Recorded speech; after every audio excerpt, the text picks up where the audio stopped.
कहानी की शुरुआत होती है साल 1914 से, जब साउथ अटलांटिक ओशन के बीचों बीच एक शिप कई हफ्तों का लंबा सफर तय करते हुए एक ऐसे वीरान आइलैंड की तरफ बढ़ रहा होता है जो दुनिया से ऑलमोस्ट कटा हुआ था। उसी शिप पर डेविड नाम का एक वेदर ऑफिसर भी मौजूद होता है। सरकार ने उसे वहां 1 साल के लिए भेजा था ताकि वह आइलैंड के बदलते मौसम, हवा की डायरेक्शन, बारिश, समुद्र कंडीशंस और बाकी रीडिंग्स का पूरा डेटा कलेक्ट कर सके। उसके पास साल भर का राशन था, जरूरी सामान था, टूल्स थे और इतना सब कुछ था कि वह उस सुनसान जगह पर बिना किसी मदद के 1 साल सरवाइव कर सके। बाहर से यह असाइनमेंट जितना आसान लग रहा था, असल में उतना था नहीं, क्योंकि डेविड जिस आइलैंड पर जा रहा था वहां उसका सामना मौसम से कम और एक ऐसे डर से ज्यादा होने वाला था जो इंसान को बाहर से नहीं अंदर से बदल देता है। शिप धीरे धीरे आइलैंड के करीब पहुंच रहा होता है। तभी कैप्टन डेविड से एक सवाल करता है। वह कहता है, लोगों ने तुमसे जब पूछा कि समुद्र पर जाने का फैसला क्यों किया, तब उन्होंने सबसे पहले यही पूछा होगा कि तुम भाग किस चीज से रहे हो। डेविड इस सवाल का कोई जवाब नहीं देता, लेकिन उसके चेहरे का सन्नाटा साफ बता रहा होता है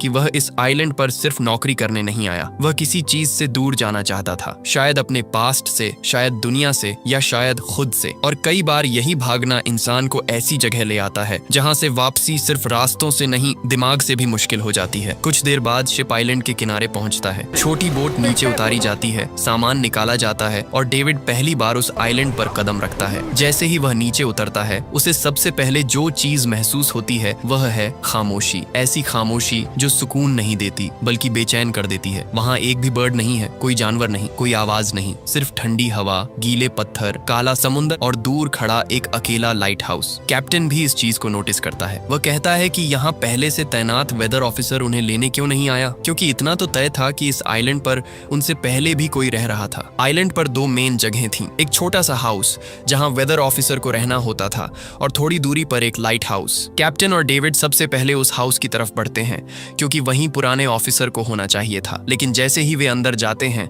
दोनों ठिठक जाते हैं। कमरा पूरी तरह बिखरा हुआ था, फर्नीचर उल्टा पुल्टा पड़ा था, चीजें यहाँ वहां फैली हुई थीं। ऐसा बिल्कुल नहीं लगता था कि कोई आदमी अपनी ड्यूटी पूरी करके शांति से यहाँ से गया होगा। पूरा कमरा देखकर यही लगता था कि यहाँ कुछ बहुत गलत हुआ था। कोई अचानक गया था या शायद जाने दिया गया था। इस डिस्कवरी के बाद कैप्टन और अनईजी हो जाता है। अब दोनों की नजर लाइट हाउस की तरफ जाती है। वे वहां पहुंचते हैं और जितना पास आते हैं उतनी ही बेचैनी बढ़ती जाती है। पूरा लाइट हाउस बाहर से नुकीले लकड़ों, तख्तों और रफ बैरिकेड से घिरा हुआ होता है, जैसे किसी ने उसे रहने की जगह नहीं, किले की तरह तैयार किया हो। जैसे अंदर रहने वाला आदमी किसी चीज से बहुत बुरी तरह डरा हुआ हो। कैप्टन कई बार दरवाजा खटखटाता है, आवाज लगाता है, लेकिन कोई जवाब नहीं मिलता। आखिरकार वे दरवाजा धक्का देकर अंदर घुसते हैं और ऊपर तक पहुंचते हैं। वहां उन्हें एक आदमी मिलता है जिसका नाम था ग्रूनर। ग्रूनर को देखकर ही समझ आ जाता है कि वह बहुत लंबे समय से इंसानों से दूर रह रहा है। चेहरा रफ, आंखों में अजीब ठंडापन, बात करने का तरीका टूटा हुआ और ऑलमोस्ट बेजान। कैप्टन उससे पुराने वेदर ऑफिसर के बारे में पूछता है, लेकिन ग्रूनर के जवाब साफ नहीं होते। कभी वह कहता है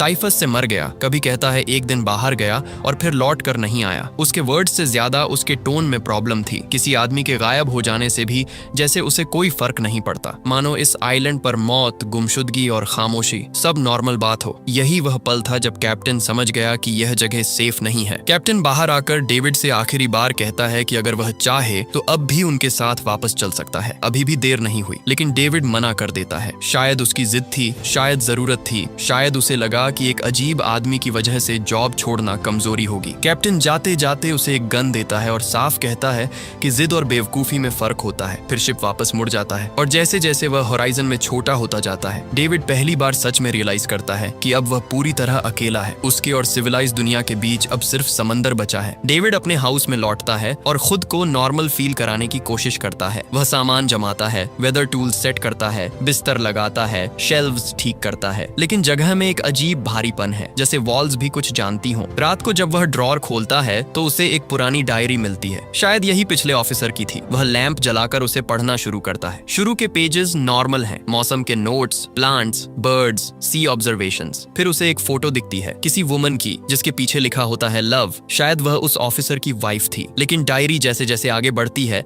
उसका टोन बदलता जाता है। वर्ड्स घबराहट भरे हैं। कुछ पेजेस पर अजीब स्केचेस बने हैं, ऐसे समुद्री क्रीचर्स के जो इंसान जैसे भी लगते हैं और नहीं भी। यहीं से डेविड के दिमाग में पहली बार डर की बहुत हल्की लेकिन डेंजरस शुरुआत होती है। अगली सुबह वह बीच पर रीडिंग्स लेने जाता है, टेम्परेचर नोट करता है, हवा की डायरेक्शन लोकेशन देखता है, समुद्र कंडीशंस लिखता है। तभी उसकी नजर रेत पर बने पत्थरों के कुछ सर्कल्स पर पड़ती है जिनके बीच शेल्स रखे होते हैं। वे इतने एग्जैक्ट होते हैं कि किसी भी एंगल से नेचुरल नहीं लगते। कोई है जो ये पैटर्न्स बना रहा है, कोई ऐसा जो इस आइलैंड को हमसे अलग तरह से समझता है। डेविड कुछ सेकंड्स तक उन्हें देखता है, मगर फिर खुद को समझाता है कि शायद ग्रूनर ने किया होगा, लेकिन बेचैनी वहीं रहती है। बाद में जब वह दूरबीन से लाइट हाउस की तरफ देखता है तो उसे ऊपर ग्रूनर के साथ कोई और शेप भी नजर आती है। एक पल के लिए लगता है कि वहाँ कोई दूसरा इंसान भी है, लेकिन अगले ही पल वह आकृति गायब हो जाती है। रात होती है और पहली बार आइलैंड अपना असली चेहरा दिखाता है। डेविड हाउस के अंदर अकेला बैठा होता है कि तभी दरवाजे पर नॉक सुनाई देता है। पहले उसे लगता है कि शायद ग्रूनर होगा। वह आवाज लगाता है मगर जवाब नहीं आता। नॉक फिर होता है, इस बार और अजीब, जैसे कोई इंसानी नॉक की नकल कर रहा हो, लेकिन ठीक से कर नहीं पा रहा। डेविड लैंप लेकर दरवाजे के पास जाता है, नीचे झुककर देखता है और वहीं जम जाता है। दरवाजे की नीचे वाली दरार से एक गीला, लंबी उंगलियों वाला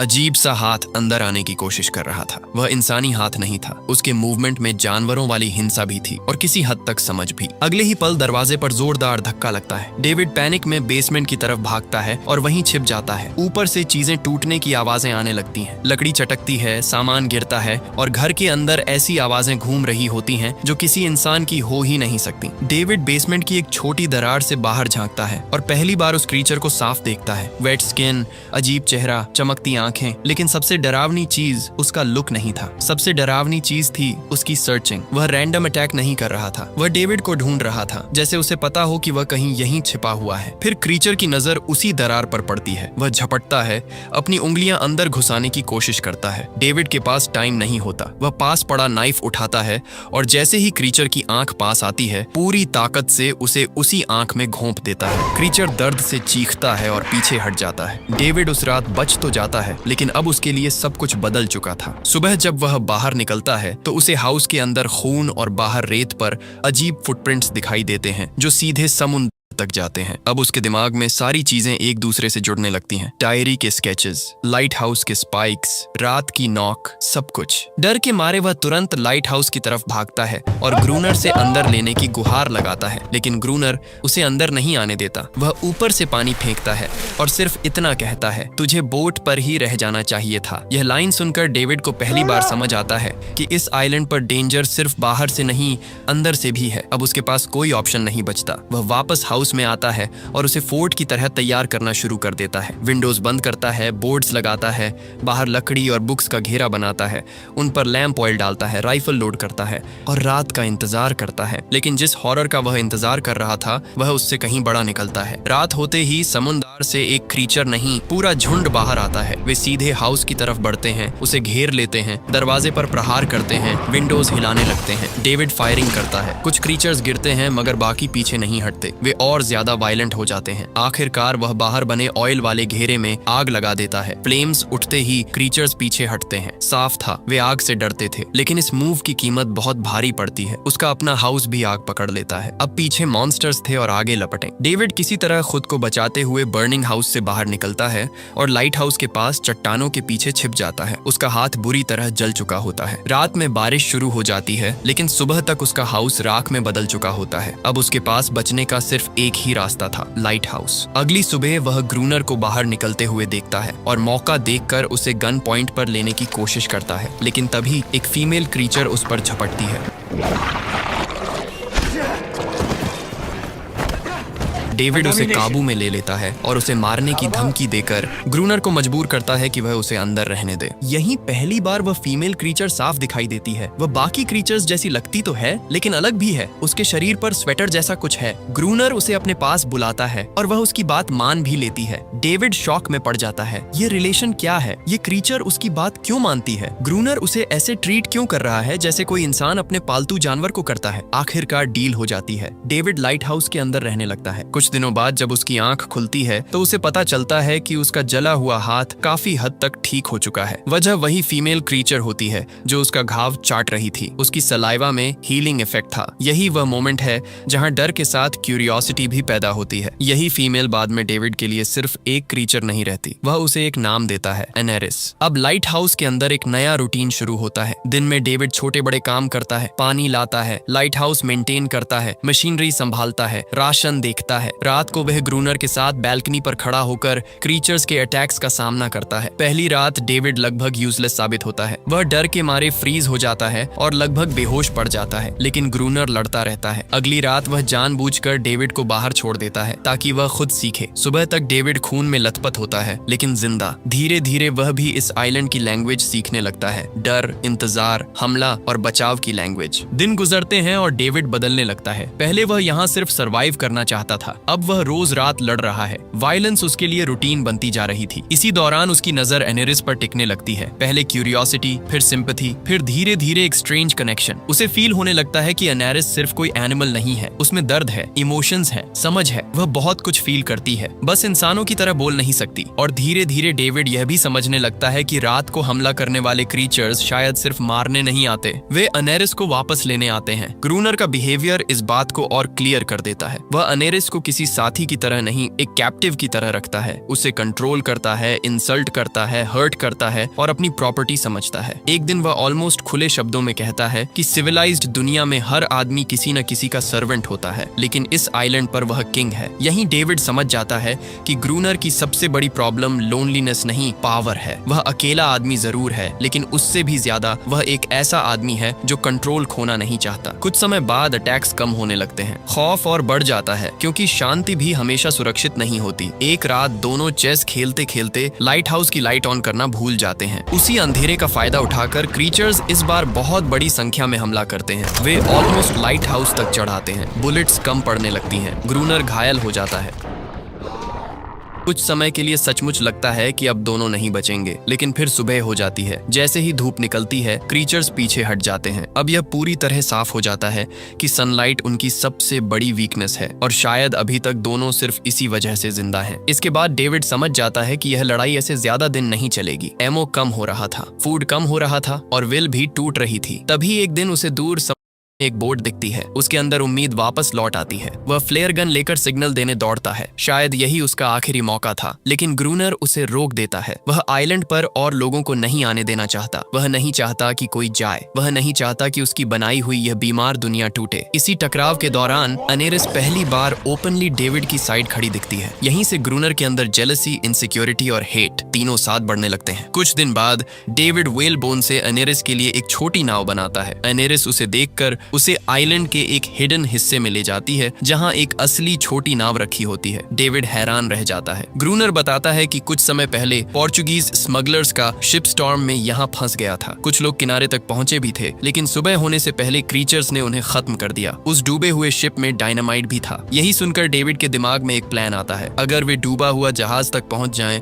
और डायनामाइट निकाल लाएं, तो शायद क्रीचर्स को हमेशा के लिए रोका जा सकता है। दोनों बोट लेकर wreck वाली जगह तक जाते हैं। डेविड भारी डाइविंग सूट पहनकर नीचे उतरता है। समुद्र के नीचे का माहौल बहुत क्रीपी है। टूटा हुआ शिप, धुंधला पानी, जंग लगे हिस्से और हर तरफ ऐसी चुप्पी जो सांस तक भारी कर दे। डेविड को डायनामाइट के बॉक्सेस मिल जाते हैं, लेकिन तभी उसे पानी में छोटे क्रीचर बच्चे दिखाई देते हैं। वे उस पर वैसे हमला नहीं करते जैसे बड़े करते हैं, बस उसे देखते हैं। यही पहली बार डेविड डीपली रियलाइज करता है कि ये क्रीचर्स भी फैमिली रखते हैं। इनके भी बच्चे हैं, इनकी भी दुनिया है। ये सिर्फ रैंडम मॉन्स्टर्स नहीं है। वह किसी तरह ऊपर लौट आता है और दोनों डायनामाइट को लाइट हाउस के आसपास ट्रैप की तरह बिछा देते हैं। फिर मौसम बदलने लगता है। विंटर आने लगता है। अटैक्स अचानक बंद हो जाते हैं। ग्रूनर को शक होता है कि एनेरिस ने अपने लोगों को वार्निंग दे दी है। गुस्से में वह उसे और क्रूल तरीके से हर्ट करता है। डेविड अब यह सब और नहीं सह पाता। आखिर दोनों एक ट्रैप बनाते हैं। मेन डोर खुला छोड़ा जाएगा। एनेरिस की आवाज से क्रीचर्स को पास बुलाया जाएगा, और जैसे ही वे इनफ पास आएंगे, डायनामाइट ब्लास्ट कर दिया जाएगा। रात आती है। एनेरिस की आवाज अंधेरे में गूंजती है। समुंदर हिलता है और एक एक करके क्रीचर्स बाहर आने लगते हैं। फिर कई, फिर पूरा झुंड। उनका मकसद साफ था, एनेरिस को वापस लेना। ग्रूनर ब्लास्ट करने की कोशिश करता है, लेकिन कनेक्शन काम नहीं करता। अफरा तफरी शुरू हो जाती है। डेविड ऊपर भागकर वायर्स जोड़ता है। नीचे ग्रूनर अकेला क्रीचर्स को रोकता है। आखिरकार कनेक्शन ठीक होता है। पहला ब्लास्ट होता है और कई क्रीचर्स उसी में उड़ जाते हैं। फिर दूसरा ब्लास्ट और भी पास में। पूरा इलाका धुएं, आग, खून और चीखों से भर जाता है। सुबह जब दोनों होश में आते हैं, चारों तरफ मरे हुए क्रीचर्स पड़े होते हैं। ग्रूनर घायल बच्चों को भी खत्म कर रहा होता है, लेकिन डेविड की नजर एक क्रीचर के गले में पड़े बोन नेकलेस पर पड़ती है। बस यहीं से सब बदल जाता है। उसे समझ आता है कि वे सिर्फ बीस्ट्स नहीं थे, उनका भी कल्चर था, रिश्ते थे, पहचान थी। उसी दिन के बाद बीच पर मोर्न जैसी आवाजें आने लगती हैं। छोटे क्रीचर बच्चे दूर से दिखाई देते हैं। डेविड को गिल्ट होने लगता है कि उन्होंने सिर्फ अपने दुश्मनों को नहीं,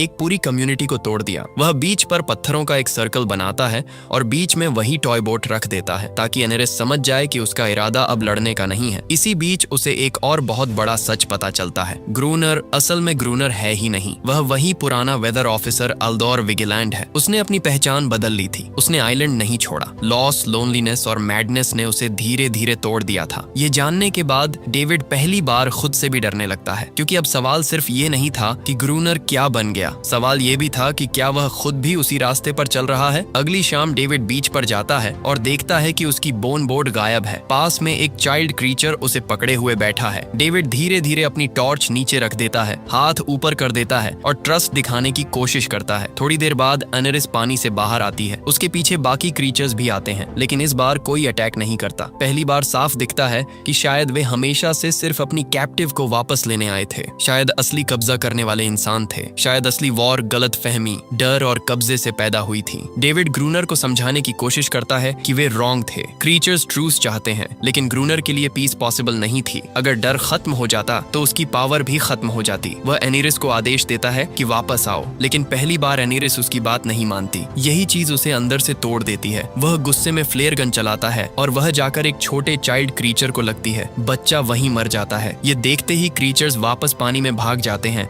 और एनेरिस का ट्रस्ट भी टूट जाता है। डेविड गुस्से से भड़क उठता है और ग्रूनर पर टूट पड़ता है। दोनों के बीच वायलेंट फाइट होती है। जब ग्रूनर उसे मारने ही वाला होता है, तभी डेविड उसे उसके असली नाम से पुकारता है, अल्दोर विगिलैंड, तुम मर्डरर नहीं हो। ये सुनते ही ग्रूनर रुक जाता है, जैसे एक पल के लिए उसे अपना पुराना इंसान याद आ गया हो। वह बुदबुदाता है, लव लव लव, जैसे अपनी खोई हुई वाइफ को याद कर रहा हो। और फिर आखिरकार वह लाइट हाउस से बाहर निकलकर खुद को क्रीचर्स के सामने छोड़ देता है। कुछ ही पलों में वे उसे मार देते हैं। अब डेविड फिर अकेला बच जाता है। टाइम गुजरता है, 1 साल पूरा हो जाता है। फिर एक नया शिप आइलैंड पर आता है, नए वेदर ऑफिसर के साथ। वे डेविड को ग्रूनर समझते हैं। उससे पूछते हैं कि यहाँ का वेदर ऑफिसर कहाँ है, और यही सबसे डिस्टर्बिंग बात होती है। डेविड उनकी गलतफहमी ठीक नहीं करता। वह वही जवाब देता है जो कभी ग्रूनर ने दिया था। वह मर गया या बाहर गया और लौटकर नहीं आया। नए लोग चले जाते हैं और डेविड बैल्कनी पर खड़ा होकर समुंदर की तरफ देखता रह जाता है। यही फिल्म खत्म होती है, लेकिन इसका सबसे बड़ा सवाल यहीं से शुरू होता है। क्या डेविड गिल्ट की वजह से आइलैंड पर रह गया? क्या लोनलीनेस ने उसे भी बदल दिया? क्या वह भी उसी साइकिल का हिस्सा बन चुका है जिसमें पहले अल्दोर वाइगिलैंड फंसा था? दूसरी तरफ एनेरिस और उसके लोग अब शायद आजाद हैं, लेकिन उस फ्रीडम की कीमत बहुत भारी थी, और यही कोल्ड स्किन की असली ताकत है। ऊपर से ये मूवी क्रीचर्स वर्सेस ह्यूमंस वाली सर्वाइवल स्टोरी लगती है, लेकिन अंदर से ये लोनलीनेस, कंट्रोल, कैद, गिल्ट और इंसान के अंदर का पागलपन की कहानी है। ये फिल्म बार बार यही फील कराती है कि जिनसे हम सबसे ज्यादा डरते हैं, जरूरी नहीं वही असली मॉन्स्टर हो। कई बार असली मॉन्स्टर वह होता है जो इंसान के अंदर धीरे धीरे पैदा होता है।